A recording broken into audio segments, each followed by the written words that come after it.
పరిశుద్ధాత్మ వరాలను చిన్నంచిన వేయకండి. మామూలుగా ఉండవు పరిశుద్ధాత్మ వరాలు, చాలా శక్తివంతమైనవి అవి. అది ఎవడబడితే ఆడికి, గాలిగాళ్ళకి, పనికిమాలినోళ్ళకి, దరిద్రులకి ఇవ్వడం. ఆ వరం పొందుకోవాలంటే అసలు ఆ రోజుల్లో మరి ఎలాంటి వాళ్ళు ఉన్నారు? పనికిమాలిన వాళ్ళందరికీ ఇచ్చేటి వరాలు. అసలు బైబిలే రాదు, వీళ్ళకి వరాలు ఉన్నాయంటారు. నా పరిశుద్ధాత్ముడు నాకు బుద్ధివాక్యం చెప్పగలిగే శక్తిని ఇచ్చాడు, నేను బుద్ధివాక్యం చెప్తున్నా.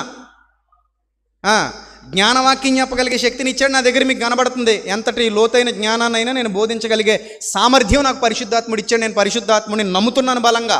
కొరింథీ పత్రికలో వ్రాయబడిన వచనాలు మీరు అపార్థం చేసుకుంటున్నారో, ఆ వచనాలు సరిగ్గా చదివితే పరిశుద్ధాత్ముని అండర్టేకింగ్లో వాక్యం నిలిచేంత వరకు, అంటే వాక్యం ఏదైతే ఉందో ఆ వాక్యం పరిపూర్ణమయ్యేంత వరకు పరిశుద్ధాత్ముడు వీటిని జరిగించారు. ఈ వరాలు, ఈ గారడీలు, మోసాలు ఇవేమీ లేవు. ఆయన నేటికి ఒక వరాన్ని మనకిస్తున్నారు. ఆ వరమే మనలో ఉన్నటువంటి దేవుని కోసం బ్రతకాలనే నిబద్ధత, నిరీక్షణ, పరలోకం వైపు చూడటం, ఆత్మ సహాయాన్ని పొందుకోవడం, ఆత్మ సహాయంతో ఆత్మ సంబంధమైన సంగతులు అర్థం చేసుకుని దేవుని కోసం నిలబడటం, అనేకమైన గొప్ప గొప్ప కార్యాలు అని వాక్య సంబంధమైన కార్యాలు, ఆత్మ సంబంధమైన కార్యాలు దేవుని కోసం చేయటం, ఇవి పరిశుద్ధాత్ముడు మనకు అనుగ్రహించేవి. ఆయన వివేచన, ఆయన తెలివి, ఆయన వివేకము ఇవన్నీ మనకిస్తాడు తప్ప, ఆత్మ సహాయం మనకు ఉంటుంది తప్ప.